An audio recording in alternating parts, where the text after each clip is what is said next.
What is up, nerds? Welcome back to episode 57 of the Pickleball Pursuit podcast. I'm your host, Lewis, with Pickleball Pursuit, here with my co-host, Justin, from Pickleball, etc. We're going cordial today, real, just professional.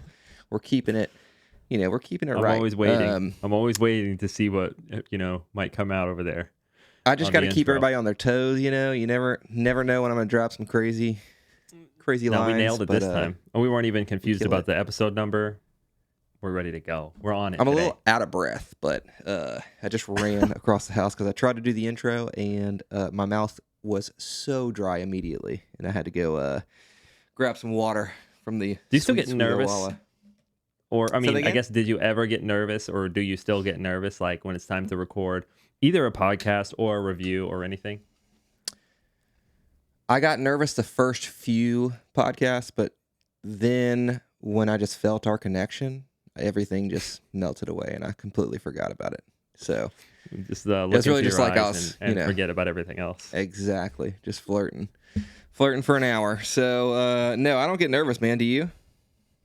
Nah, not anymore. I think I don't know that I ever got nervous, but I think in the beginning I was maybe in my head a little bit too much, thinking about what I was going to say and how to word it, and just trying to be not perfect, but trying to do it right. Now, I don't give a fuck. I don't give a shit, dude. We just roll. We just go for it. If I'm ever on anybody else's podcast or videos, I'm definitely a little nervous. Not that like I'm scared of anything. I just for whatever reason I get those little nerves. But it'd be like that, But we got not a ton of stuff to talk about today, but knowing us, it'll probably be an hour and 20 minutes long. So we're going to run through a few paddles, the Adidas paddles, the Element 6 or E6 Zephyr. Going to talk about how I do my entire review process, because Justin did his development process on paddles, and somebody asked they'd love to hear the review process. Then we'll go over new week, new main, net gains. Justin's got something for us. Then we're going to do a couple of questions, and then we're going to jump into NERDTOWN for a very spicy topic. It's not spicy. Listen, it's not spicy. Yeah. The topic is not spicy at all. We just got some really loving comments last week. Maybe calling us out, calling us dumb, saying we have bad style. We we're love on the our engagement. high horse. Yeah, or exactly. no, what did we? Let's say we're self-righteous. Yes. Self-righteous. Yeah. I don't call myself an idiot every single episode, so. Two birds walking up a tree. That was a good one too. Anyway, but in all seriousness, I love it. I love the engagement. Thank you guys for the comments, and I really appreciate it.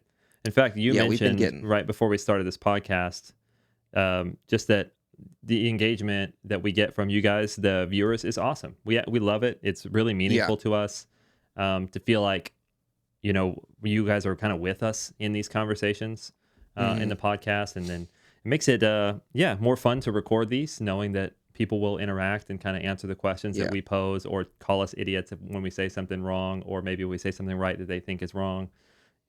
It's a lot of fun. Yeah. So thank you guys. Appreciate that. We can always count on a 50 at best PB comment, a little novel. 65 at best PB. 65 at best. Why did I say 50? Yeah, he gets he gets a special call out for lots high effort comments. We'll put them that way. Yeah, 100%. And there's some little nuggets in there every now and then. Rai Singer, I see his name all the time. Matty Rutt is a very common commenter.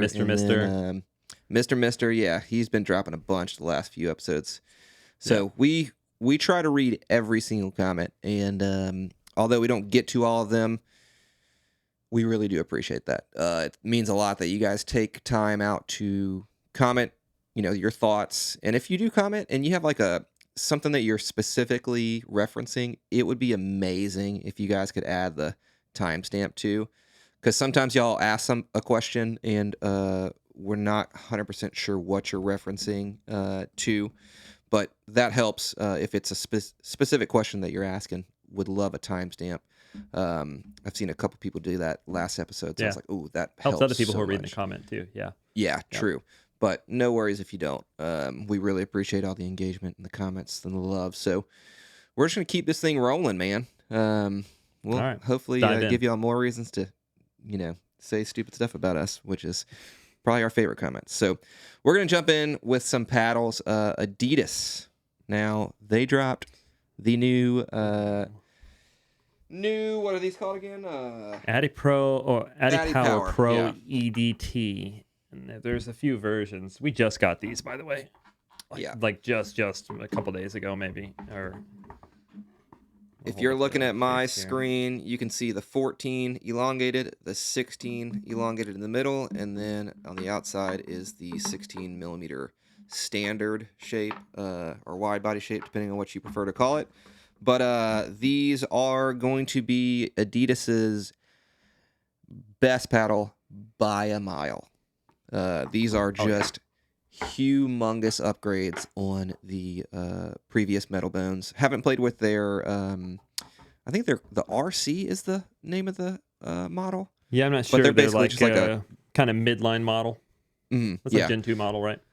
I would imagine those play perfectly fine. And these are definitely a massive upgrade on the overall performance of the previous Metal Bone, which neither of us really enjoyed. They had a very small sweet spot, very unforgiving. It was kind of like the Waves, but worse. In my recollection, totally different feel. Vividly, yeah. Different feel for sure. I vividly remember playing with them and be like, "Oh crap!" You know what they were? Not good enough for this. Here's the perfect description, and tell me if you think I'm wrong. If you took a Ripple and a Power Air and just combined them, made a mashup of a Selkirk Power Air and the original Ripple, that's what the Metal Bones foam, the EVA Metal Bones played like. Don't you think? That's a good analogy. Yeah, it's. So just to be honest, not good is what we're saying, but these are much better. So they are. We can't really trust the renders in those the marketing video that they made for these, but I guarantee you it's very close to what is on those rendering. But it's basically like a notched foam on the outside with a top portion of foam on the tip of the paddle. So. Kind of honeycomb unique for the main core. Yeah, not a full foam paddle. Yeah, very unique in terms of that respect. It's kind of like straight lines rather than a curved enhanced edge foam that we've seen with other paddles. So unique in that respect. And with that change in the technology, I assume that is what's leading to the one downfall of these paddles, which is their massive swing weights. I mean, these paddles are hefty. Yeah. So we'll start with the standard paddles. Yeah, the standard is 118 swing weight and 7.12 twist weight. So great twist weight number. This one you could. For mine, yours is 120. 120 swing weight. That is crazy. That's got to be the highest twist weight. So yours is you cannot add any weight to yours. It's pretty much you got to. You don't need to. It's 7.2 twist weight. Yeah, it's 120 swing weight, and it's only 8.1 ounces, so it's not that heavy. So no, this is where it gets a little crazy. I don't know the balance point yet. I'm sure it's super high. Yeah, 246, I think is what I got at mine. 247. Yeah, that's extremely high for a standard. Actually, you know what? Maybe that was the 14 elongated. I think this might have been a little under that, but I know for sure the 16 millimeter elongated was a 250 balance point on mine. So 14 millimeter elongated. This is 122 swing weight, 6.54 twist weight. I heard Braden and Kyle wondering why these have higher twist weights than the 16 millimeter, which is 6.37, but very different handle length, and because of that, there's a substantial amount of additional face material on the perimeter, as you can see kind of right here where my fingers are. So that adds a good bit of weight to the twist weight. So that is why these are a little bit higher on twist weights compared to the 16 millimeter. What is your theory? This is a theory, guys, but the 14 and the 16 elongated are both the same static weight, which is rare for the same, construction, but thinner and thicker. So I'm assuming that the foam that they use in the 14 along the sides is just a denser foam. It's a heavier foam. It gets the static weight to the same as the 16, but also having more weight along the side boosts the twist weight up a little bit. Along with what you said, there's more material on the face. Yeah, as you compare like Vatic V7 long handle versus short handle, almost every single time the short handle has a substantially higher twist weight. So I'm sure that there's probably a combination of the two things, especially with the static weight being the same. Another noticeable difference about this 14 is that in addition to the shorter handle and different taper, it has a thinner handle. So kind of like what Yola used to do. Or do they still do that? No. The Yola 16s are normal now. Okay, yeah. So I can tell you what this is from. Thinner. Yeah. What you got? So I can tell you what this is from a manufacturing perspective. So when you picture this paddle, this is a 16, right? Like it's one slab that's 16 millimeters, even down through the handle, and then these pieces, the pallets, are put on the handle afterwards. If this mold is 16 millimeters the whole way through, then now these sides of this handle are taller, and you get a chunkier, more square handle, like you have on the 16s here, versus the 14.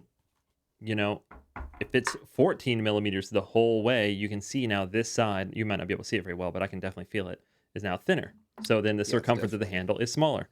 So the reason why not all 16s or most 16s aren't like this and have these chunky square handles is because most of the molds you see these days intentionally go from 16 millimeters all the way down to here, and then they start to thin, and they get thinner down to 13 or 14 millimeters at the bottom, specifically for making the handle circumference smaller, because that's their preferred for the market. It seems like Adidas either didn't know that or chose not to do that and just kept the molds 16 all the way through, chunky handle on the 16, 14 all the way through, a smaller handle on the 14. So, and you see the same thing in Gen 1s. Like when you ever play a Gen 1 that's actually thicker than 14 millimeters, it usually has a very square, very chunky handle. Think of like the OG Carbon 2, So that's why. It's the handles on these Adidas, they made the choice or, didn't consider making the mold go thinner through the handle in order to keep the circumference down. So you said the only drawback was the swing weight. I think the handles are kind of a drawback depending on who you are. If you were to add overgrip to this thing, touch on those you're going to be in a little bit, but go ahead. Sorry. Yeah, the 16s, both the 16s have longer handles, number one, in addition to thicker handles. I am not somebody who's very sensitive to 4.5 circumference handles. They usually don't bother me.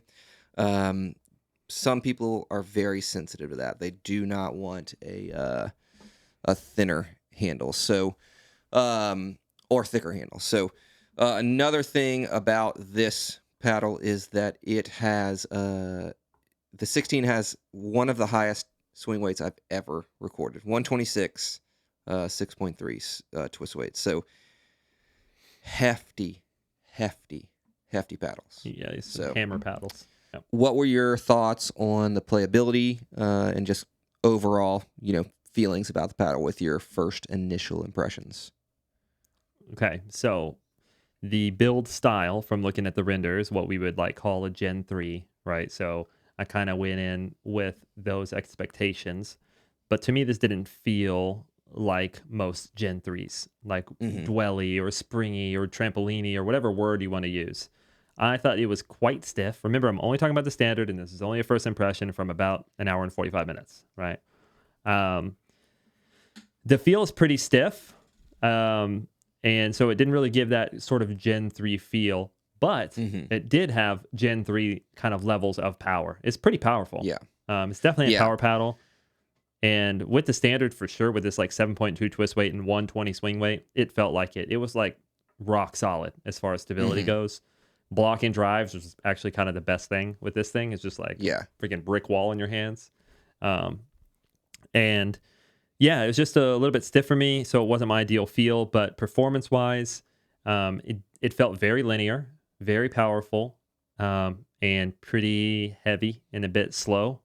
Yeah, I wonder if it makes me feel like after playing with it, if the foam in here is not EVA, if it's a different type of foam, which would make sense on why it's so heavy, why the swing weight and the bounce points are so high, and also maybe why it's a little less elastic feeling.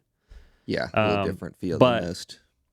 Yeah, I would say like standout features for sure for this standard shape one.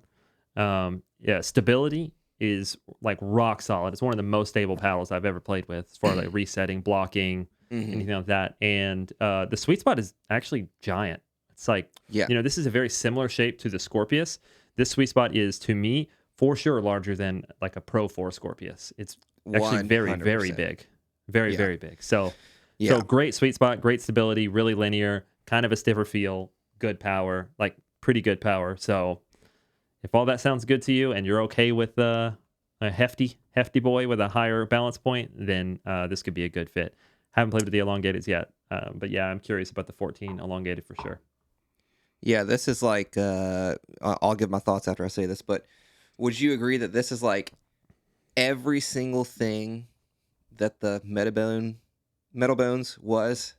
Just switch it, and that's what this is. It's heavy. Oh, yeah. It's extremely huge sweet spot, just like very predictable. Like, yeah, they sure did go to the total opposite end of the spectrum. It's super linear, which the Metal Bones were not.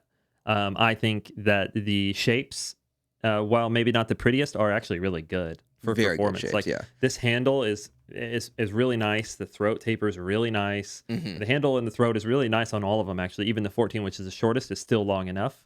Long enough for sure. And like I said, these kind of squared off shapes may not be the prettiest. This is very similar to a Scorpius shape with a touch longer handle, but the performance is certainly there. So you're right. It is totally actually opposite from the EVA Metal Bones in every way, pretty much.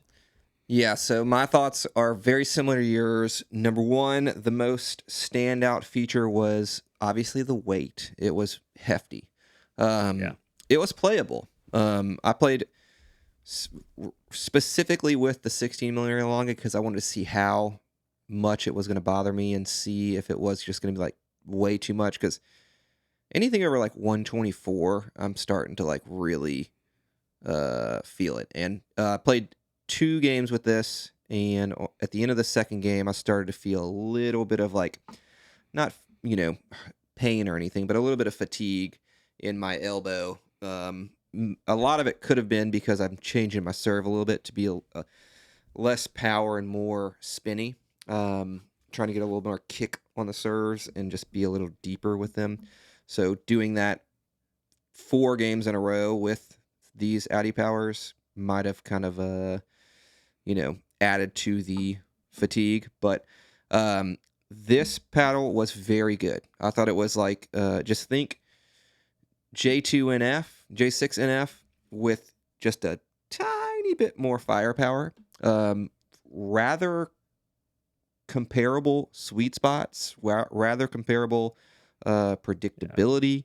Obviously, the elongated's not going to be quite as stable as the J6. And it's a much stiffer, more plasticky feel though than the and the main difference is there's something to be said that higher swing weights do actually impact stability on quite a few different shots. We'll talk about that. It's it's not like you look at the twist weight at 6.3, which is actually a pretty good twist weight for an elongated shape, and think, oh, this is going to be just flimsy and very unstable. I had no issues with stability. So this is a paddle that I would have to play stock if I was forced to. I wouldn't play with this paddle just because it's too heavy, but if I was forced to, I would not add any weight because I think it performs well enough in its stock version. But man, 126 is heavy. Some people won't care. Like the very high level players, no issue because they already put so much weight on their paddle. But like if you're somebody who's sensitive to it, this is his signature, Jaume Martinez Vic, and he plays with the 16 elongated with weight on top. So it's crazy. I mean, bonkers. so this just like caveats you need to know about this paddle. You have to be okay with high swing weights, and you have if you want to play the 16, you got to be okay with chunky handles. And if those are okay, and then it's like, okay, now you cleared those two things, now we can talk about the playability. But I think that those two things, honestly, are going to exclude a lot of people because there's no low swing weight option. The standard is not low. The 14 millimeter is not low. There's no low swing weight option, period. No, that's the one downfall. Now, let me ask you this. If this was, let's say the swing weight was 115 on your standard shape and 120 on this elongated shape, what do you think that would do in terms of comparisons to some of the best paddles on the market? Would you say this is in line with them? Is this something you feel like you could confidently recommend? I mean, this is the first impressions, heavy. Remember. Yeah. But yeah, if they were what you're saying, essentially at the very top of sort of what we might consider like acceptable range for a certain shape, like right now they're just beyond, you know, for most people. I think there's no doubt it's a good paddle, period. But I still don't know that I'd recommend it. I still think it's a bit like you need to be looking for this exact feel. But because it's just like, okay, if we said the standout things was that it has a great sweet spot and great stability. Yeah. Well, sure, but there are other paddles that have those, notably any of the J2s, and a lot of paddles these days are excelling in that area. So then why would you choose the Adidas over those? The price is fine. It's like $190, so that's reasonable. Yeah, $190. Actually. Yeah. Yeah, that's a reasonable price, so that's not an exclusion. No discount codes on that. So, but I'll kind of talk about that when we finish our thoughts on this. Go ahead. But I guess if you are someone who hates the feel of foam and you like a very kind of stiff feeling paddle, then that's the person who chooses this. You say, I want sweet spot, I want stability, I don't like the feel of foam, I like stiff paddles. Then I like heavy swing weights. Yeah. What you were saying, if they were lower, Yeah.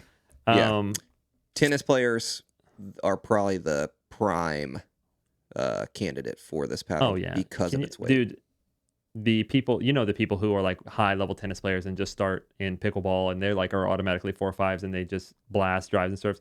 If they picked up this 16, they would hit rockets.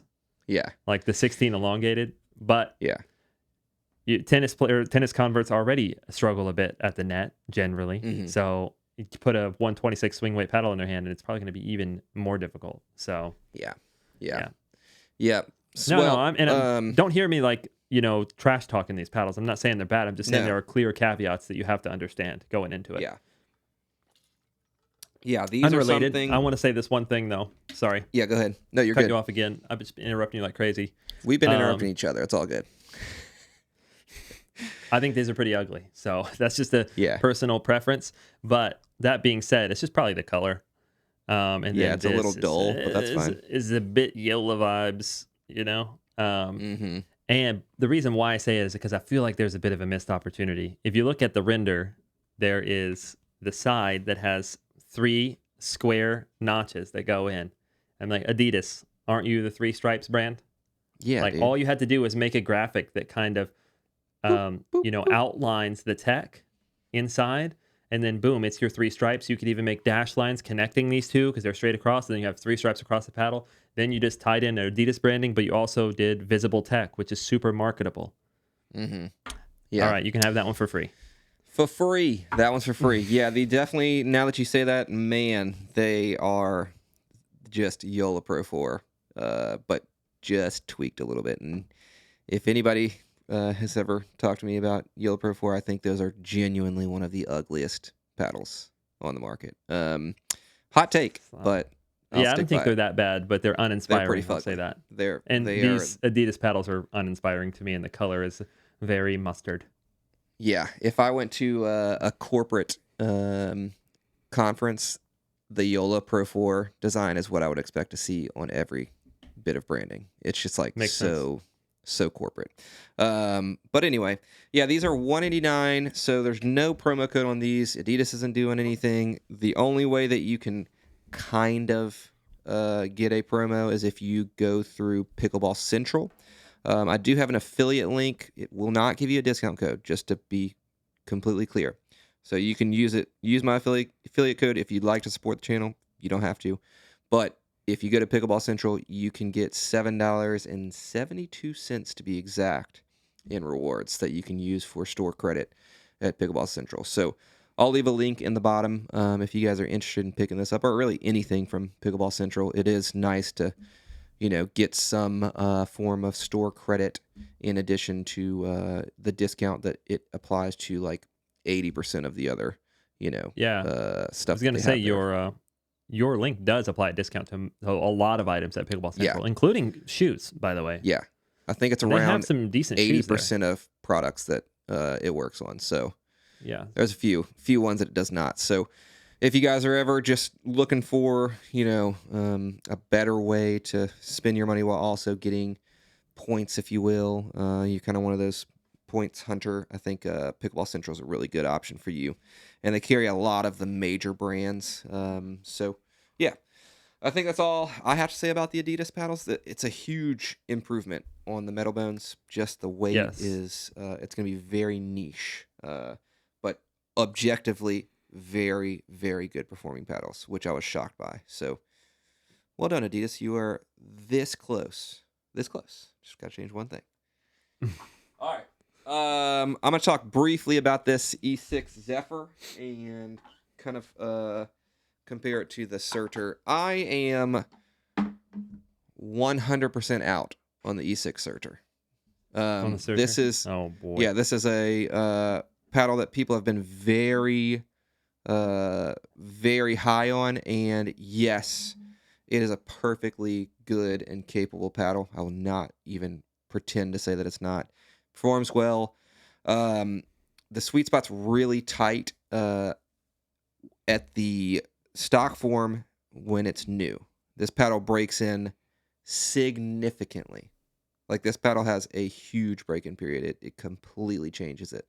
Similar to what we saw like with the GX2 original. So another thing that is very problematic about this paddle is it is extremely easy to compress the core and kind of crack the carbon seams. I actually already did that. So, but I sent this to you the other day, but this is the fully broken in demo that was sent to me. I can literally, if I wanted to, I could probably break this in half. You said you could make a taco shell out of it easily. Yeah, a paddle is not supposed to bend like that, so just keep that in mind. I'm sure E6 has a great warranty with these, but for me, that's not a paddle that I would want to recommend to y'all, just because it's going to break in. It's going to change drastically, and I'm not a huge, I guess somebody who really says that those are good paddles to, go after. So this Zephyr is very different. It is a EPP core. I actually listened to John Q's podcast where he talked about this paddle feeling borderline illegal, and I would have to agree. This paddle is extremely poppy. Like, this is one of the poppiest paddles that I've ever hit with, and I had to put this thing down. Like, I was playing with tons of power paddles, and this one, for whatever reason, I could just not dial in. Maybe it's because I was just using a couple different paddles that day and switching to this, but first impressions are this is ultra powerful. Gets really good spin, but I could not keep anything in, could not keep anything down. I was just having a lot of trouble with this paddle. So, going to give it some more time. It is a cannon. So, we'll see how this goes the second time. But I said I was so wrong with the price last week, but it's $125 after code. Not close to 100, but yeah, I'll test this one out some more. The Surtur is just one that I could not recommend, but I think there's many paddles that perform just as good as it for less and are not going to face those same durability issues. Quanta, VSOL, to be exact. So, all right. that's pretty much all the paddles that we're going to talk about. We did get in the Engage. What is this one called? Pro Foam? Mine's blue, actually. I don't have it right here, but blue. Nice. Mine's white and blue. Yeah, but we're not going to really talk too much about this. Just my initial impression is the shape is less than ideal. So very interesting neck taper. Very interesting choice to go short handle, like really slow taper up. I don't love that. So we'll test these out and let you guys know how they feel. But just bouncing the ball on them, they feel very reminiscent to like the enhanced Gen 4.5 paddle. But we'll see.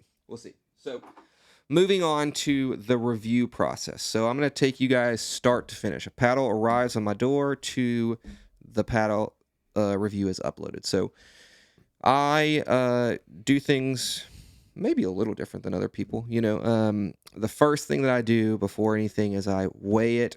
I get the swing weight, twist weight, static weight, balance point. I used to be very, very consistent about getting balance point and static weight, but I've kind of slacked on that lately just because I feel like static weight is becoming less and less of a metric that people are asking for. That was kind of like an old school metric that people always wanted to know before swing weight and twist weight became a very prevalent metric that we used when weighting, showing paddles and what their weight felt like. So that's really my laziness. But I'll weight the paddle, see how much it weighs, and then I will officially begin the testing.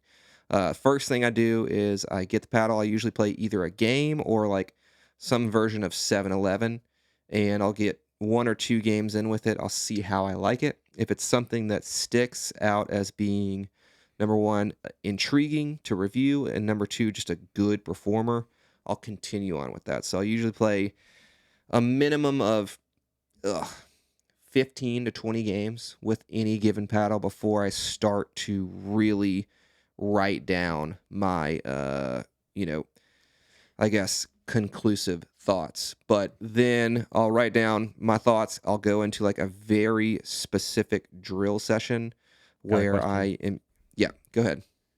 You in your 15 to 20 games, is there a point where you will try customizations, like adding weight? Oh, almost immediately. I'll play after the first game. I'll play 1 game stock because that's really, in my opinion, all it takes for me to determine how stable and how large the sweet spot is on a paddle.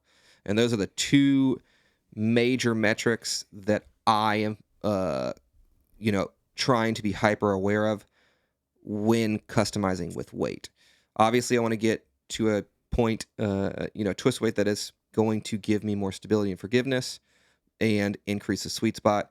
I'm not really looking for an increase in power when I'm adding weight. Some people do the 7.5 grams on each side, the boomstick weighting, MOI weighting, to get more power out of a paddle. I'm never like chasing power ever, because every power paddle that comes out nowadays is powerful enough. I'm chasing a larger sweet spot, more forgiveness, and stability. Those are the 3 things that, in my opinion, if you can have those in a place that you really like, you're going to love the performance of the paddle. So almost immediately I'll add weight. Seldomly, with paddles like elongated paddles, I'll usually play a few more games. And if I'm like, I need a little bit more stability with this, I'll add weight. So to bring it back to where I was, after I've developed my thoughts and kind of written them down, I'll play like a very intentional drill session with that paddle before I go to the review, just to confirm all of these feelings. And then quite a few times I'll actually go to the court and have comparable paddles. For instance, if it's the V-Sole, I'll have the Quanta and the J2NF, and I'll be hitting them to see how they compare in terms of power, pop, stability, and all the playing characteristics. And then I will go to the court. I will film the B-roll, film the talking head portion, and then go straight to editing and uploading. And the longest part of all of this by far is just playing with the paddle. So uh, 15 to 20 games may not seem like that much, but it's usually like over a week and a half to 2 weeks of playing almost every day. So it's a good bit of time that goes into it while also testing other paddles and comparing. So not to be like, oh, my life's so hard, I have to test all these paddles. No, but if you were just testing one paddle only, still to get 20 games might take you 4 sessions, which is like a week. Yeah, if you only had one, and you're mixing in other stuff, of course. And this is all before you said you do the drill session, the comparison, and the filming. Yeah, that is not. With most paddles, I would say I drill with them at least 2 times before going to that final drill session to complete my thoughts.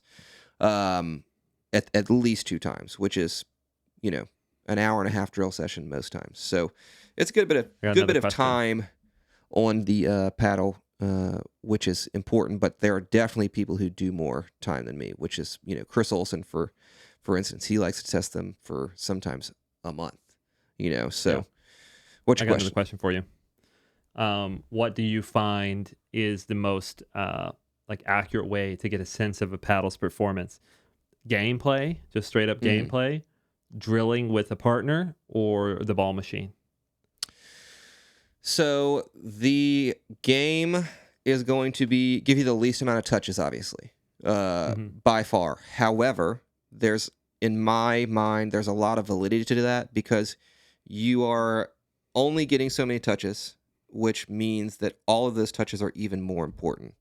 So your drive, your drop, your resets, your dinks, your volleys, they have to be good for you to get a good sense of that paddle. If they're not good, you can still get a very good sense of that paddle, especially in terms of its sweet spot, stability, forgiveness. You're going to notice those things extremely quickly in games. However, there are games where you just play bad, and you cannot, I guess, really put that in the pot of a usable game. You have to be like, throw it out. I just played terrible. So, in my opinion, the best way to get a feel for a paddle is obviously going to be drilling. Drilling is the most important. 7-11 is probably the best game that you can play, in my opinion, to get a feel for a paddle, especially when it's 1v2. So one person is the 7 and the 2 are 11. So the defenders are the 11. I think that's the best way to get a feel because you're in cross-court patterns, you're in, head-to-head patterns, and you're basically hitting every shot apart from a serve in that, session. So ball machine's really good too, but the ball machine is not a live play, that really implements movement and playing with the paddle. I think the more you're moving, the more realistic it feels, to get a sense of a paddle. So I usually don't do ball machine stuff for stuff other than like seeing how much power it has, so hitting drives, and seeing how easy it is to reset balls. So I'll throw it on like a really high setting with lots of topspin and try to reset. I'll just kind of see how that paddle performs in that. But other than that, I don't use the ball machine too much for testing. It's good, but I feel like drilling is better. I got a drill I got to share with you. Oh, baby. Because we both have a Titan. Well, yeah. I'm with you, by the way. I think the drilling with a partner is the best way to review a paddle. Yeah. And the ball machine, I think, is really valuable for drilling down on specific stuff, like you said. Like at the very end, you're like, I don't know about this part of the paddle. Then you could set up something with the ball machine to really drill down specifically on that. Yeah. But I made this drill on the ball machine that, for me, has actually been really valuable for... I'm not a reviewer, but when I have groups of prototypes that I have to narrow down, I have this one drill sequence, basically, that mimics a game, but it also gives me every type of shot, and it's like a return sequence, like you're the returner. So it serves, I hit a return, and then the very next shot is like a really hard drive that usually catches me coming in. So those are hard shots to defend, but honestly, the higher level you go, that happens a lot. You get driven at as you're coming to the net, and then it's like a kind of a medium ball that you can get some juice on, but nothing crazy. 2 really good drops that you have to either try to roll softly or like with some touch or take off the bounce. And the final ball is like a pop-up where you get to put it away. So you get to feel like, oh, how's the touch whenever I have to be careful on this ball that's below the net, have to roll. You get to feel the, stability when you have to block the literally 65-mile-an-hour drive from the Titan, which is crazy. You get to hit the ground stroke on the return, and you get to do the put away, which, like hitting a semi overhead or a high forehand gives you a feel of the power for sure.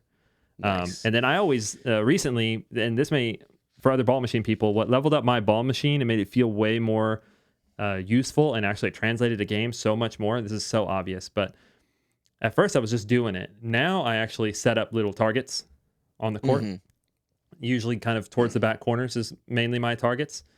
And I have like a target in mind for the different shots, and I'm trying to hit the target. And dude, it has like revolutionized my like fourth, sixth like rolls. I'm so much more accurate and so much more in control now because like I just have a lot of practice of putting them inside out, down the line, across court, to the corner, wherever, right up the middle. And it's helped. So tangent, but for those who have a ball machine out there, and you're going to have to try my drill. I'll send it to you. Little mini net gains right there, baby. Oh, shit. Yeah. Well, that's pretty much it in terms of the review process. Obviously, the editing takes a couple hours. I've gotten pretty efficient with it, and I don't make 18-minute Yeah, how's reviews, the filming and editing go? You like capture some gameplay as you go over the week, right? Exactly. And then I'll be filming B-roll. all the games. Film B-roll after. I said it backwards. I'll film the talking head, which is like everything that I'm saying about the paddle, and then I'll film B-roll of the paddle, me hitting the paddle with the ball machine, and then I'll go home directly into the editing bay. First thing I'll do is add all the good talking points. Then I'll add the B-roll, find the song, and then mess around with it. Add the bing, bang, titles, boom. And that's it. Bing, bang, boom. Upload. Hardest part for me, honestly, is the description. I never know what the hell to say in the description. So if you ever read my descriptions, they're terrible.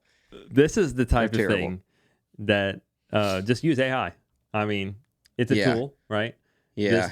Just literally a word vomit into AI and be like, this is what this video is about. This is what I care about. This is the important part. This is what people need to know. Make me a concise description. Yeah. Usually I'm just like, this paddle's great. I enjoyed it. It stacks up with XYZ paddles. Boom. That's it. That's usually how far I go. So, yeah, that's the review process, man. Anything else before we move on to the segments? No. I think I asked my questions. Sheesh. So yeah, I hope that gives you guys a good idea of what goes into reviews.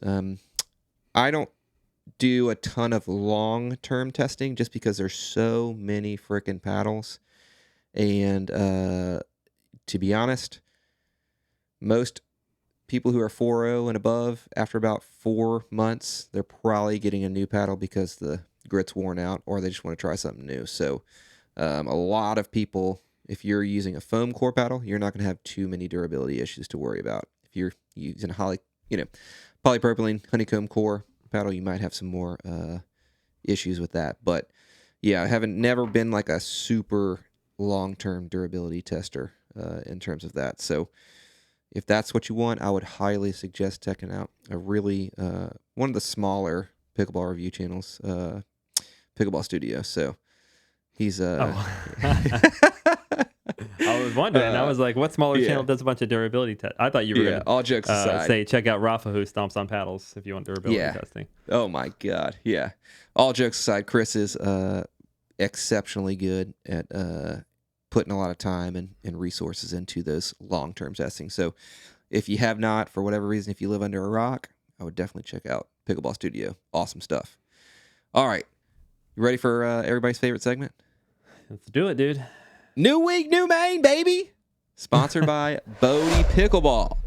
If you need overgrips, if you need edge guard tape, if you need accessories like bags, towels, shirts, socks, all kinds of stuff. They even have those flick weights too, bro.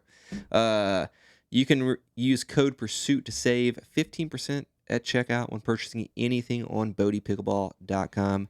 Thank you, Bodie, for sponsoring New Week, New Main. Justin, It's a new week. Let me guess. You're maining the J2FC Plus. Yeah. Yeah. You know, all right. Yeah. J2FC Plus, long handle. I mean, it's too good. You know, it's just too good.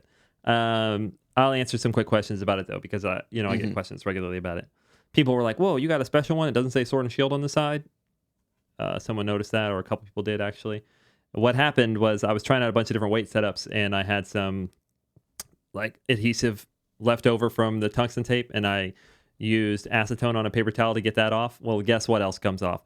The Sword and Shield. It just comes right off immediately. Can't say I'm mad about it. Oh man. But yeah, so that's what happened. That's why it's not there. A little bit of acetone, gone. But yeah, if you ever have problems getting adhesive off or anything like from tungsten tape or anything like that, just a little bit of acetone on a paper towel takes it right off. Dang, bro.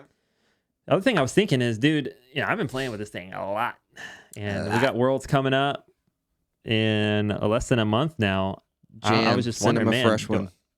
Oh, well, I wasn't gonna say that. I was gonna say, should I buy a fresh one? Number one, for the grit, but number two, like, also, what if in the rare case I like break a paddle or something? Yeah. It's probably nice if I'm gonna main a paddle this hard, and I probably will main this through Worlds. I bet. I should probably have two of them, right?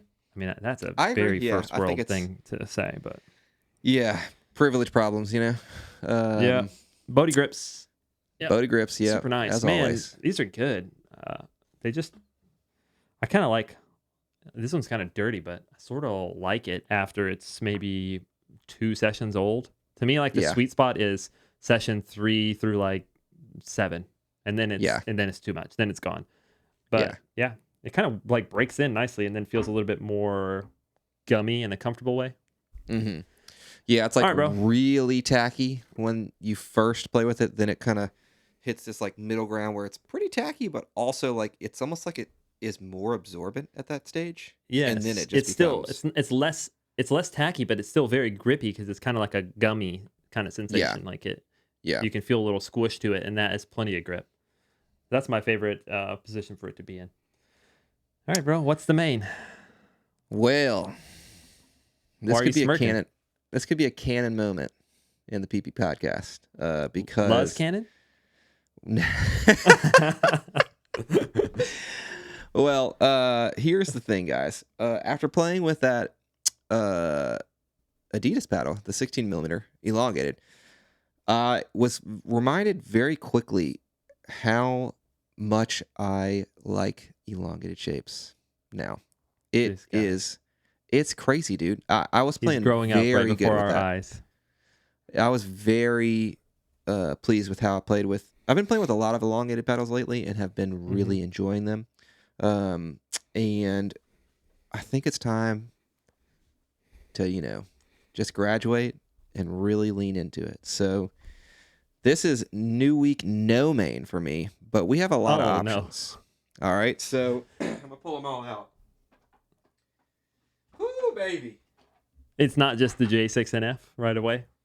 No, it's not just the J6NF right away. So, oops, that's not one. There we go. I knew I messed that up. All right, so we have quite a few options here. The front runner, just J6NF, very closely followed by Luz Cannon. So those are the front runners. Cannon moment. I'm very intrigued still by the Quanta R3. I just really enjoy this paddle. But I've also been taking a liking to the Pro 4 Inferno from Luz. And, of course, Bread and Butter Loco elongated. So, oh boy. Here, I imagine that I'm probably going to land on one of these two paddles, the J6NF and the Luz Cannon. But I do have a sneaky suspicion that the Quanta R3 may be, just because it is lighter. I feel like I'll be able to kind of min-max a little bit better with this. Maybe not better than the J6NF, but very close. So I'm gonna test these out, see how it goes. Very likely that I'll land on the 6NF. Do you have a stone colored overgrip on that paddle? On this one? Yeah. No, it's just dirty white. Dirty white, baby. Oh shoot! Okay. I just turned oh, here comes the beeping, everybody. Yeah, sorry guys, my scales right there. Yeah. So that's little aside. I'll tell you guys about the Bodhi grips real quick. We mentioned there's a color called stone. It's like tan. It's kind of become my favorite one. It doesn't necessarily look awesome with every paddle, but when the ones it does look good with, it looks really good with, and it doesn't show dirt really. But I don't know why. I've tried a lot of Bodhi colors, and something about this stone one feels even tackier. So if you're really into ultimate tack, try the Bodhi Pro Tack stone color. Hang on, I'll grab one. I'll show you the color. Grab it. Like I said, it doesn't necessarily work with every paddle, but it's like a tannish. But yeah, I don't know what it is about this. I have the whites and the stones here, and I swear the stones feel a little bit like a touch thinner, stretchier, tackier. I haven't decided if I like better or not. Anyway. What are your thoughts, man? What do you think I'm going to pick? We'll see you growing up right before our eyes. I think you'll just tear to your eye. Go right back play to the the J6 NF, even though you'll probably play better with the J2 NF long handle. We shall see. Yeah. You should just put a little bit more weight higher up on the J2 long handle. The problem is the length for me. Oh, really? Actually. For real. You have a 1/4 inch length problem? It is. Yep. I've had it all my life. It's something that you can't change. I've asked many doctors. But yeah, so that's just kind of it. That's really it, man. Kind of we'll see. The length has been it. But for me, I don't think the length is that important. I care way more about the width. Yeah. I think it's just that's why I'm a hybrid guy. I've been told that the girth is better, but just what I've been told. So yeah, that's really it for New Week, New Maine, man. Nothing for me. We're spicing it up. It's we might get back to our roots of how this segment New Week, started. No Maine. All right, let's move on to net gains. Justin has a little something he's gonna share with us this week, and then we'll move on to a couple questions and jump into our juicy topic at the end. All right, Justin, what do you got for net gains, baby? So this is kind of something that we've talked about before in the podcast months ago, as usual, because I'm just a really bad player and it takes me months and months to learn something and much less master it. So that's why we come back to the same things. Mm-hmm. But this is something that's finally clicking for me. And what I'm calling it kind of in my head is like the engagement cycle. And this is something that my coach has been getting on to me about. It started out when he first started coaching me, and he was like, dude, before we get into any technique, he was like, you got to wake up. What the hell is wrong with you? He was like, you're just standing around, you're watching, you feel like you look like you're not even ready for the ball to come back. He was like, we got to get you engaged. He was thinking physically engaged on the court, and he called it like court energy, which is what we talked about before. But what we've come to realize, and it's actually working for me, is it's kind of a cycle, the engagement cycle. There's like your physical engagement, which is exactly what you'd expect, like ready stance, knees bent. I'm like looking at the ball, like everything. I'm shuffled to the right position. All these things. It's very obvious, right? These are things that you can list and super obvious, but sometimes you slip. Just your regular habits come back, and you slip, and you don't stay mentally or physically engaged. Then the other side of the cycle is being mentally engaged, which comes from a lot of things. Did you sleep well? Sometimes I mentally prep on the way to the courts, thinking about things I want to accomplish or focus on or whatever. And then in the moment, there's also your mental engagement of, for me, this sounds silly and it always has, but I need to like just stare at the ball at all times, because if I don't, I will look away and then I will miss hit. It's so stupid, dude. I will get a high put away. I can't tell you how many times my stupid brain will look away early to see where the opponents are, so I can be like, ooh, I'm about to hit this awesome shot to this angle because no one's over there. And then I just mishit the ball because I'm not even looking at it. When literally 10 out of 10 times, it's better to just look at the ball and hit it to what you know is a good spot, regardless if they're there or not, Mm-hmm. So stare at the ball. Yeah, honestly, I have to do it. I'm not kidding you. This sounds so dumb, but this has made my returns 50% better. Just literally watching the ball off the server's paddle, literally all the way until I make it a goal of mine to see the ball hit my own paddle. Yeah. And I'm not looking up of where I want to hit it. The court never moves, okay? I'm talking to myself here. The court never moves. I don't need to look at it. It's going to be exactly where it was last time I saw it. But the ball is constantly moving. So, gosh. You know, the ball is kind of bounced, not perfect. So if you look up a little early and then it takes a slightly different bounce, miss hit, you know? Or you hit maybe right off the center, which makes a difference. But yeah, this has made my returns so much better, just watching the ball hit my paddle. I know this is basic. I know anyone who's played tennis in their whole life was told this. I've been told this since I was 13, and I'm still this trash at it. But all that to say is that's a big part of my mental engagement. Another part is, you know, what we talked about before, just in between points, kind of psyching myself up, psyching my partner up, not thinking about anything, not getting into anything crazy. Everything strategy-wise has got to be super simple. And then I think as little as possible. I look at the ball, and that's my mental focus. And if I stay in that state mentally, I find myself not having to think about being in a ready position. It's like the physical part just comes naturally, right, from that. But the reason why I call it a cycle is because it's the opposite's true. On days when maybe I'm mentally not as focused as I'd like, I'm not as locked in as I'd like, I can force myself physically to be physically locked in and make myself basically bend your knees, get there, you know, do the stuff I know is right. And I'm making habits out of that. And doing that physical stuff actually gets me into a mentally focused state. So it's become this engagement cycle. And it's been a big improvement for me personally on the court, because now I'm not like walking around, sleeping, watching the ball, paddle falling down. And then, you know, it used to be said people would be like, in hands battles, I would like lose a hands battle on the second or third or fourth ball. And then even people I knew, they were like, you look like you didn't expect it to come back. They would always say that. And in my mind, I didn't understand that, because I was like, of course I expected it to come back. But because I wasn't physically engaged, I wasn't like returning to my ready stance. It seemed that way. But now it doesn't seem, now I'm like I'm the one getting more balls back. That at the end of a hands battle, if I win or not win, people are like, dang, I didn't expect you to get the next one and the next one. You know, it's just about like staying in the point, being engaged. Anyway. That's the net gains. I don't know. It's just a bunch of rambling, but that's what's going on with me right now. And it's actually making a very big difference on my consistency for sure. And just like extending points 1 or 2 balls longer. Sorry.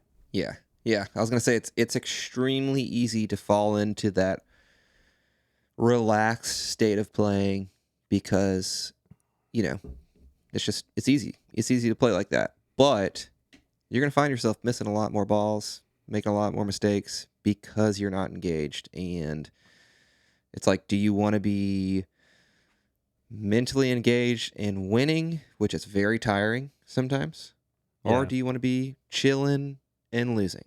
You know, so there's a place for both. Of course, yeah. You know, if you're just going out to have fun, go. Don't worry about it. Just have fun. But if you're trying to perform to your best, it's going to be a grind. It's going to be exhausting. It's going to be tiring. You're going to be dead at the end of the day.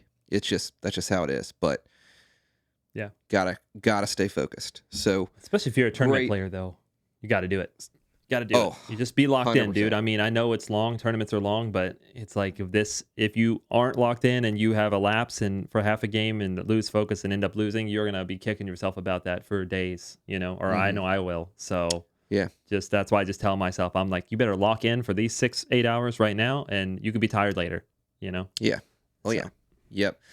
Yep. Good net gains. All right. We're going to move on to a quick little Q&A segment. We've had a few questions that we want to answer. The first is, got it from Instagram. I did not write down who asked these questions. That's my bad.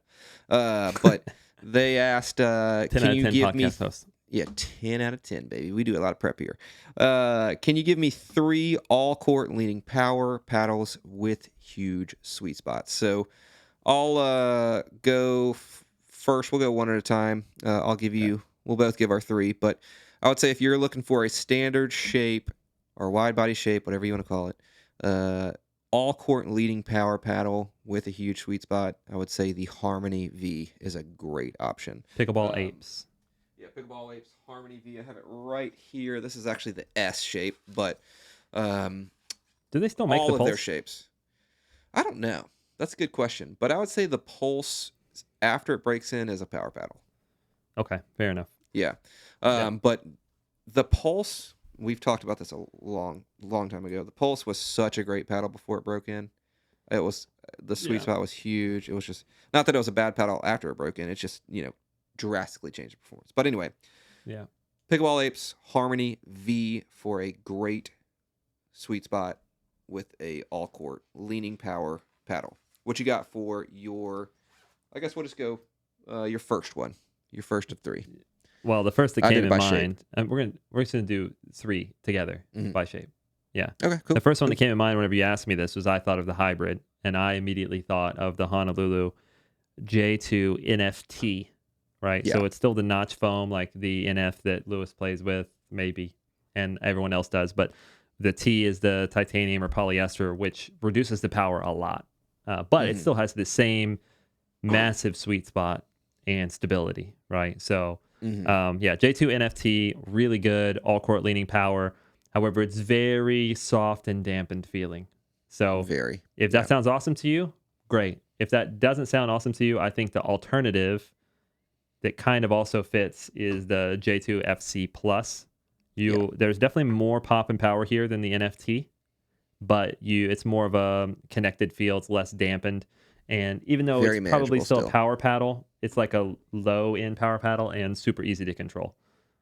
Quick story, I let a friend try the FC Plus today, and he's coming from a Vapor Power, and he just adjusted immediately, and he actually played really well. And then I was like, dang, dude, you're playing with a new paddle, which not everybody can do easily. And I was like, you're playing awesome. He was like, yeah. He was like, honestly, this feels so easy. He said, this feels just as good on drives and serves and stuff as my Vapor Power. He was like, but it feels way easier to dink and drop and play the soft game with. He was like, it was super easy. So I agree. By the way, that's why I like the paddle. I think it has good potential with power, but on the soft stuff almost feels like an all court paddle. Super easy to play with. Yeah, that's a good point. What's the elongated? So that's our hybrids. What's the elongated? Elongated one's pretty easy for me actually. It is the Gen 4.5 from Enhance. So this is their foam paddle. Has cavities, not voids, and this is the elongated shape. It is all court leaning power, very, very good sweet spot for an elongated shape paddle. I really enjoyed playing with this paddle. Only caveat, this one's a little tiny bit heavy at 121 was the swing weight. So, not crazy for an elongated, pretty typical.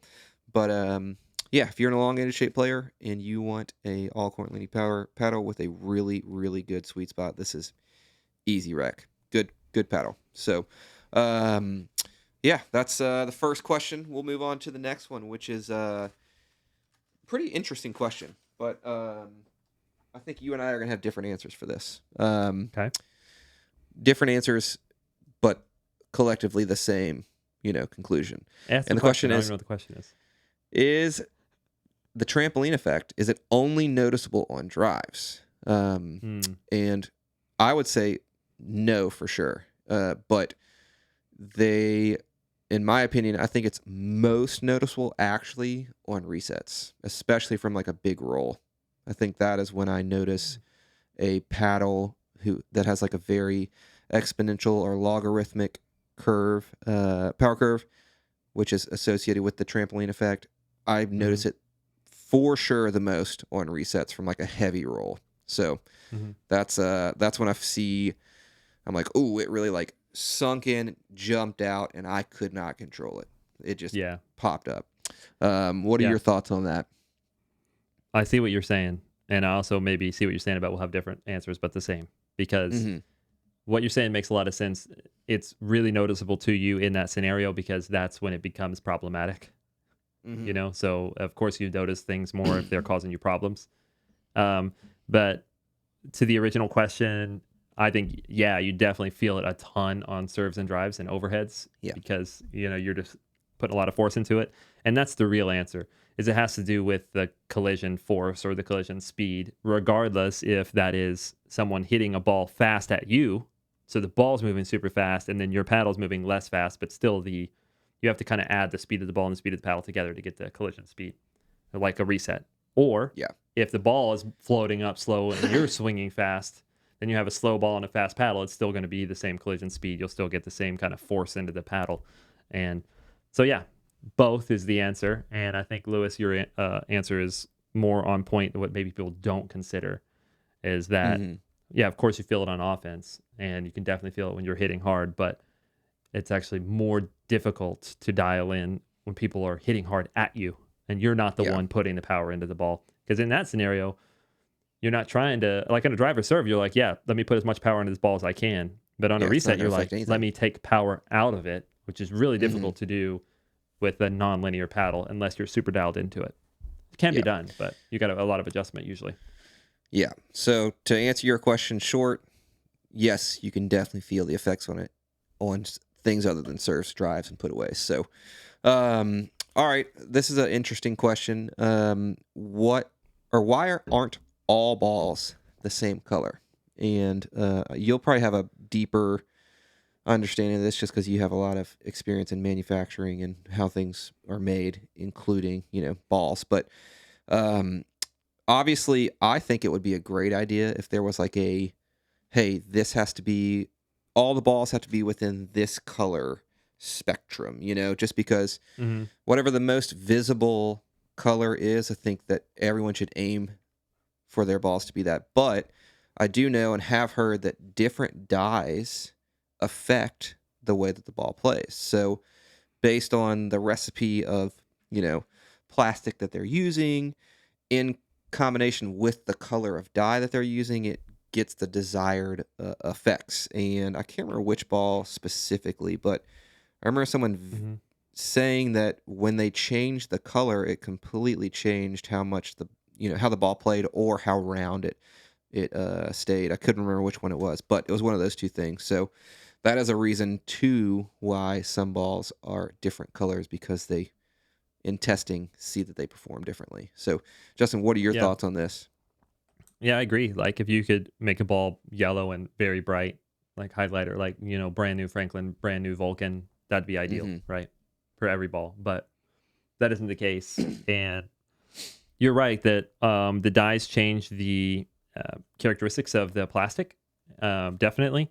I don't know how much ball testing is going into them that they're like, oh yeah, this is why we settled on this, and we didn't do this. But the ball you're maybe thinking of is the Wilson True 32 Pro, I think it was what it's called. And there was a red version that was like an excellent ball, maybe one of the best balls ever. It was so good. It stayed around, didn't crack, played really good, felt really good, but it was red, right? No one really wants to play with that because the visibility isn't awesome. Then there was a kind of yellow-green version, and it was just way worse. And that's, has a lot to do with just the dye. I mean, a plastic, there's a recipe for plastics or, materials, and you have to mix different copolymers in order to get, the amount of elasticity, the crack resistance, how much it's going to resist going out around. And if you add something like a significant amount of dye into it, you've just changed the recipe. I mean, the same way would happen if you were baking and then you're like, oh, I want to put a bunch of this in there, a bunch of beets in there to change the color of these muffins to red. Well, now you've changed the flavor and maybe the texture, so. Yeah. All right. Well, great question. And then let's do one real quick one. We've seen this as a common theme in paddle manufacturing. Big company will come out with a new innovative tech. It'll be priced premiumly. And then 3 to 6 months later, it will be not necessarily ripped off. It could be iterated in a much cheaper, fashion. What are your thoughts on that? And why is that so prevalent in pickleball? It's just like a common theme. Every time new comes out. I don't think it is prevalent in pickleball. I mean, it is, but I think it's equally prevalent in every industry. Basically. Yeah. Except for maybe like, I don't know, the auto industry or something that is really exclusive and there are only X amount of top brands or whatever. But any industry that has a large, open free market, so to say, which pickleball definitely does right now. There's not any, pickleball compared to tennis, where there are kind of like a few top brands and they do everything, and then it's very hard to compete. Pickleball is not like that because it's so young. So a lot of people can get in and compete. And one of the ways that you compete as a smaller brand is through price, through value.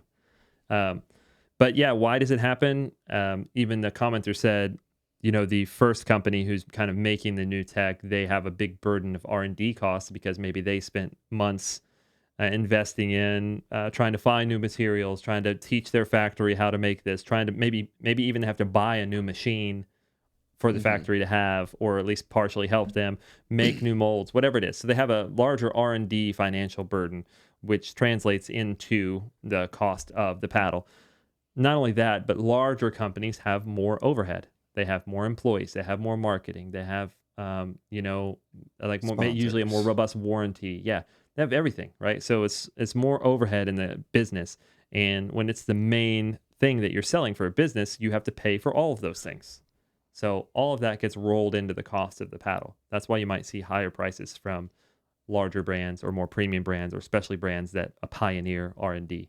Now, for the ones that come behind and copy or slightly iterate on the tech, well, it's like, well, they got to skip all that R&D burden because someone else already came to market with it. We know for sure it's going to work. We know for sure people are going to like it. And now we know where the suppliers are. The suppliers are already making the material. The factories already know how to make these paddles, right? And usually these are smaller companies, fewer employees, less marketing, lower overhead, so they can have lower price paddles. And that's their model, right? And that's how they compete.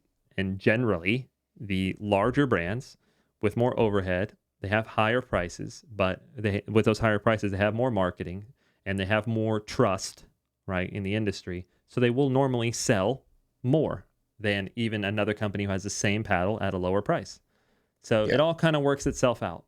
But yeah, that's the free market, and that's how larger and small companies compete with each other. And that's not going away. I mean, it's very, very difficult to make something that is truly so unique that you can have IP and patent it, and then no one else can make a version of it themselves. Not only that is it difficult, it's difficult to think of it, to come up with something that plays well and is totally different than anything else in the market. It's also expensive. And then if you want to truly protect it IP-wise, to like put through the patents, those take forever to get granted. We're talking like well over a year, 18 months sometimes. So it's like, are you going to do all this work, spend all this money, and then wait a year and a half to then release it? Like, you can't do it. This market moves too fast. So you are probably never going to see someone break in with something totally new and novel and crushing the rest of the market in performance, and then only them have it forever. There's just no way for them to lock it up like that. Other people are going to take what they learned from it within 3 to 6 months and probably sell it for cheaper. But again, I'm not mad about it. I think that is part of the market, and that's how different brands survive. They have different models. Different brands have different pricing models. So. Yep. All right. Great answer. Good insight too. Let's go ahead and move on to the hot topic, NERDTOWN. It's not even hot. What are we talking about? The topic's not even hot. What are we talking about? We First off, choo-choo. Did we? Yeah. Choo-choo. We did choo-choo. Tell them. This is this NERDTOWN is going to be in response to all of the very engaging comments we've gotten over the past week or two. Specifically, last week, we said one of our pet peeves is when paddles taper. The sides are not parallel. The bottom corners are thinner than the top corners. We love to go to Winetown and say our pet peeves and complain, and it's fun. And you guys seem to like it and either agree with us or disagree with us and engage, and that's cool. But this one specifically brought a lot of people out in the comments just saying we were like not only just flat out wrong. And then but it's not the case. We're not wrong. Yeah. So we're not wrong. We're wrong about a lot of things. We are wrong about a lot of things, but what we said about tapered shapes we're actually not wrong about. And this isn't you can do your own research on this too. Don't just take everything I say for gospel here, but I feel about 100% positive if you do your own research, you're going to find exactly what I'm about to tell you. So, no, I will guarantee at the top of this, at the top of this, this is going to be like a glossary section because I almost need to like define some terms and things before I can even talk about them. So real quick, and we've sort of touched on this in NERDTOWN before, I'm going to say what is a sweet spot when it comes to a pickleball paddle. We're talking about pickleball paddles here. What is the sweet spot? Okay. The sweet spot is truly a spot, and it is most technically the center of percussion, which is the moment or the spot on the paddle where when there's impacts, there are the fewest harsh vibrations that reach your hands, so that feels the best, right? That is technically the sweet spot. Now, if you want to say the highest COR or coefficient of restitution, the most energy return spot is the sweet spot. I think that's also valid. Luckily for us, the center of percussion and the highest COR spot are almost always very close to each other. So, and this is roughly 25% of the length of the paddle down. So this is a 16.25 inch paddle. So like, a little bit over 4 inches down, right here-ish. That's going to be the spot. And this isn't my perception. This is the science behind it. So that's what the sweet spot is. We'll just go ahead and say it is where the center of percussion and the highest COR value, coincide. And it's very small, okay? Now, what we call the sweet spot, I mean, we on this podcast and everybody in pickleball, for the sake of this conversation, let's call it the sweet zone, okay? This is the perceived sweet spot, but I want to call it the sweet zone just to kind of delineate from what I just said. And that's colloquially, there's a word for you, what we call the sweet spot. I know, right? Couldn't even get it out. Okay, so, and that, of course, is a larger area on the face where there are a combination of good factors. The most energy return into the ball and the least harsh vibrations and the least twisting or deflecting of the paddle. So when you combine those three things and then you say, here's the average, then that is the sweet zone, and now that can be larger or smaller for different paddles. That's what we're talking about when we say a paddle, like we talked about the Adidas earlier, has a large sweet spot. We're really talking about kind of the sweet zone, the very usable, the area of playable. Optimal zone. Yeah. Optimal playability, even. Yeah. Okay. So that's the definitions for that. A little bit more definitions real quick. What is stability? This one's easy. It's just resistance for the paddle, moving upon impact or force applied to it. There's two different ways, and it's just the axis. There's twist resistance, which we measure with a twist weight measurement. So we can measure this on a machine and get a real number. And this is the most valuable metric for stability, period.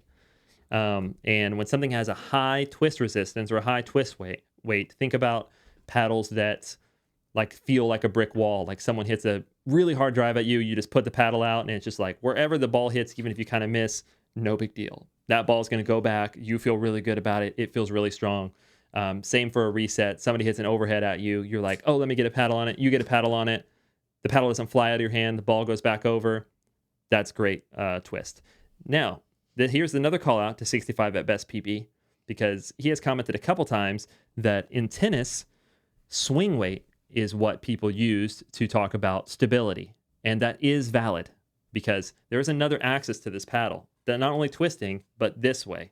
And swing weight is what dictates how stable a paddle is in this direction, the pivot around essentially your wrist or your hand. So you talked about this in the Adidas paddles earlier. High swing weight does add stability.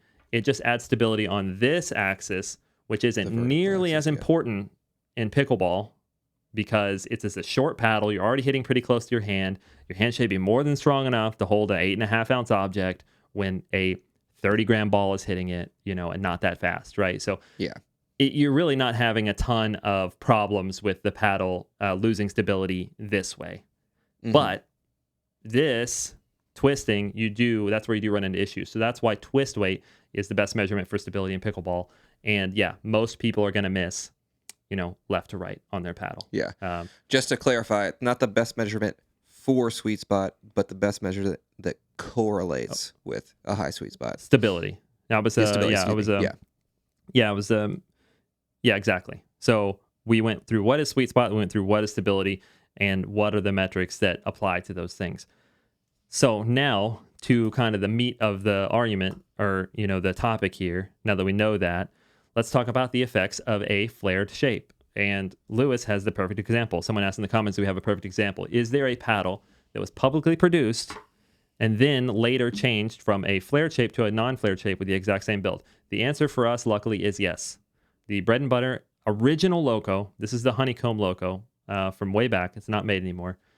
It had a flared hybrid shape. And then Bread and Butter updated their hybrid shape. And now you see the Filth Hybrid. And that has parallel sides, but everything else about the shape is the same. Same width at the top corners, same length overall, same handle length. It's identical except for that the sides are not flared. And the build, the internals are identical. So these are, otherwise identical paddles. The only difference is the flare. So this is a perfect, controlled study. Not to mention we've seen this in plenty of others. It's just good that he has those on hand. Both are 8.1 ounces as well. So and both have the same static weight. Awesome. Weight. Cool. Yeah.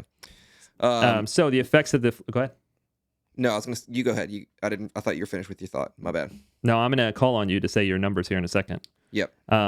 The effects on a flared shape, or by a flared shape, going from parallel sides to making the bottom corner narrower, is obviously worse stability. I think there were some people who tried to argue that in the comments, but physics won't allow you to argue that. If you make the paddle thinner in a certain part, you lose twist weight, you lose stability. And then on top of that, you also have less potential to add twist weight. And this is Lewis's thing. He's always talking about that. Twist weight is the further away from the central axis you add weight. The further away and the more weight you add, both are more effective for increasing twist weight. So if the bottom corner is here and you add 3 grams, then you'll add X amount of twist weight. But if you can only add it this far out, not as far out, you will not be able to add as much twist weight. It will be a smaller twist weight gain. So by making these bottom corners wider, if you were to add tape, you have more potential gain in stability as well. Okay, so before we go to the sweet spot of these, let's hear your numbers about those identical paddles, one flared, one not. What are the stability numbers or twist weight numbers? So the flared, which means the top corner and the bottom corner, it is a flare inward. Bottom corner is thinner. 6.27 twist weight. Of the non-flare, that means parallel. The bottom corners and the top corners are the same exact width. 7.75, 7.8 inches. It is 6.72 twist weight. That's almost half of a twist weight point, which is huge in terms of stability. The difference between a 6.2 and a 6.7 is gigantic. Like, that is a huge difference. You will notice that immediately when playing with it.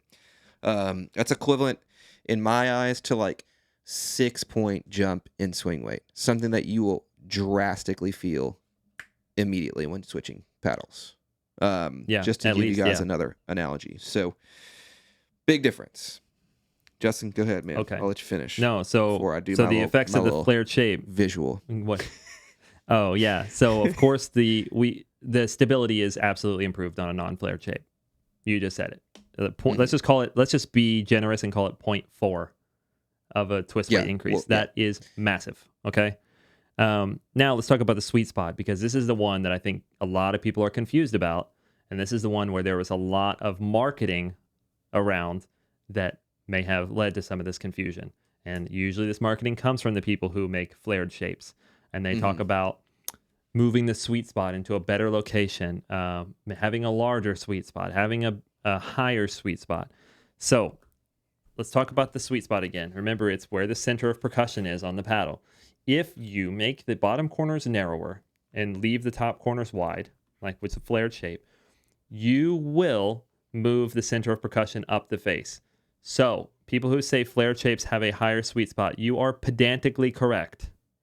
However, the amount that it moves is so minuscule. We're talking maybe less than 1/4 of an inch. And what it really does is make the bottom half of the sweet spot smaller, both narrower and shorter. So what you've done is maybe change, just as an illustration here, change the sweet spot of this paddle from an oval that's, kind of even, right, to a very teardrop shape where it's wider at the top and thinner at the bottom. to be very clear here, whenever a shape tapers, no one is making the top corners wider. That is impossible within the rules. The paddle is only as wide as it can be. So please understand that a flared shape is taking material away from the bottom. You are only taking away, you are not adding, you cannot add. So it's not that, oh, it's a wider, better sweet spot because we made it wider at the top. No, you didn't. You made it narrower at the bottom. So that is the sweet spot. And so it moves up a little bit. Just to maybe paint that even clearer, tapering does not widen the sweet spot. It changes nothing about the paddle. Literally, the only thing it does is it takes paddle face away from the paddle. It doesn't increase the sweet spot size. It changes nothing about the paddle. Sorry, go ahead. Just want to make sure that was very clear. It might make the sweet spot, if you want to be extremely pedantically technical, barely higher. Tiny bit higher. We're talking less than 1/4 of an inch. Yeah, probably less than 1/8 of an inch. I could do the math on that specific shape. But yeah, it would be imperceptible. I mean, a ball is this big and you're talking about moving the sweet spot, less than the thickness of this pen up. How much difference is that really going to make? Not much. But yeah, and then when you make the bottom narrower, now anytime you hit a ball sort of lower in the face, you are hitting closer to the edges, or the edges are closer to the middle. So that also increases vibration and decreases energy return, which we talked about. These are the things we define the sweet zone by. So you are reducing the sweet zone, period. It's smaller on a flared shape than it is on a parallel shape.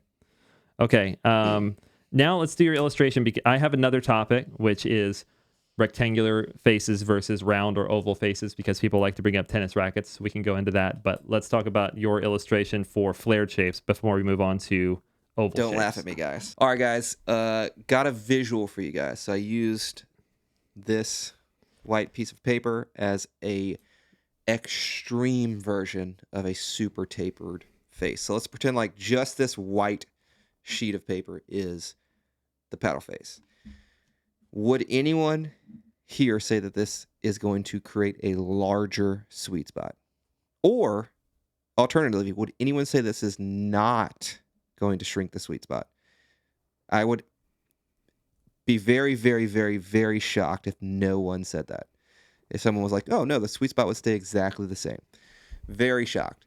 Now, this is an extreme example just to remind everybody, even though it's not this extreme, every 0.1 inch matters. All right? We've talked about it before.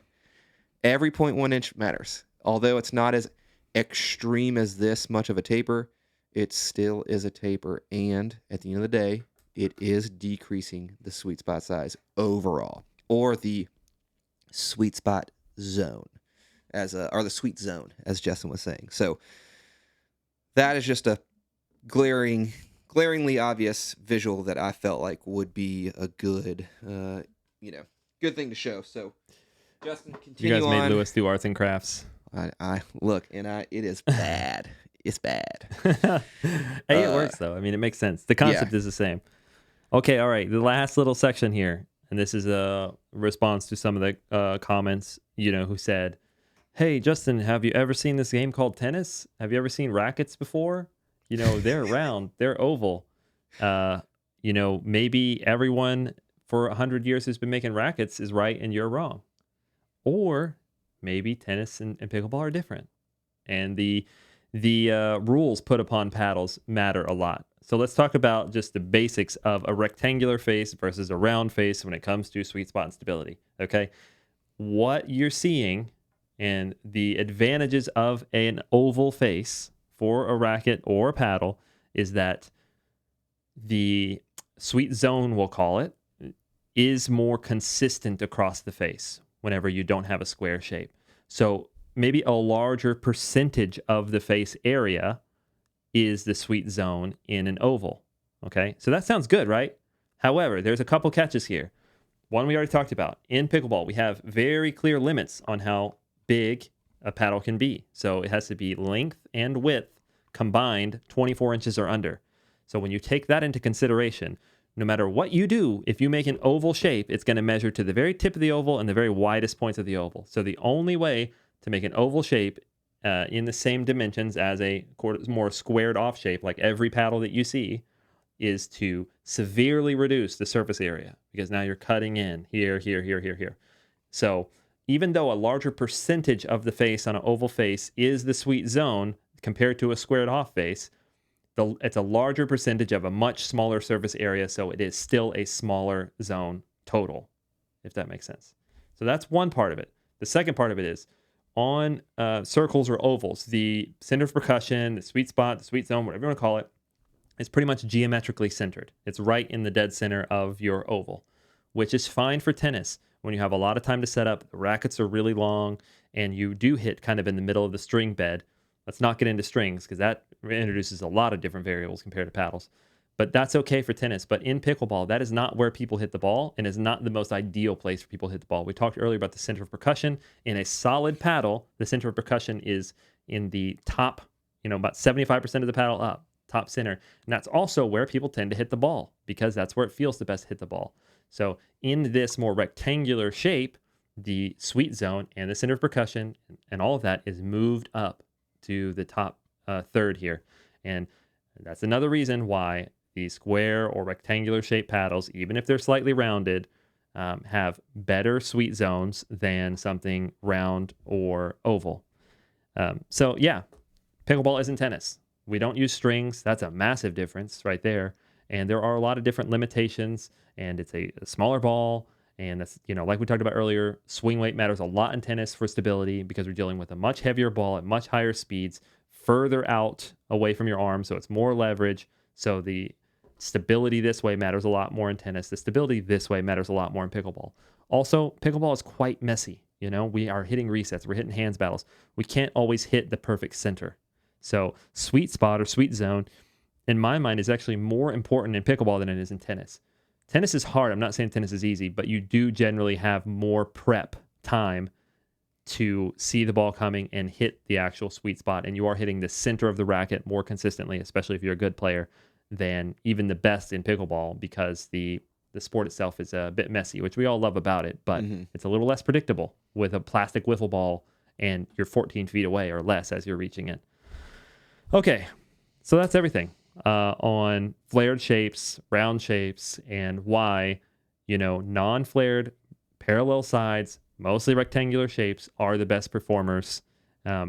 Just in practice, as people who, we didn't even bring this up, but also, it sounds arrogant, but Lewis and I have hit literally many hundreds of paddles. So if we're saying, hey, the sweet spot's a lot better on non-flared versus flared, we're not just making that up. We've experienced this ourselves. And then also the science, you guys made me do homework, which I already knew most of this, but I had to write it all down to make sure I didn't miss it.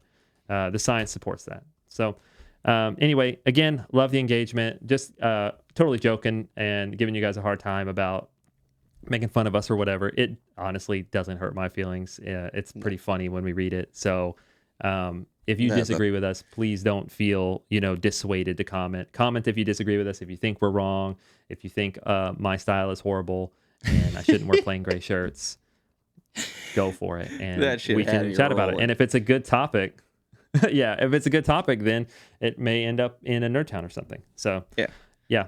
I know we said it earlier, but we do really appreciate all the comments. Yeah. Hey, I'm not making fun of anybody. We're the ones who got made fun of. These people are all anonymous. Yeah, that's right.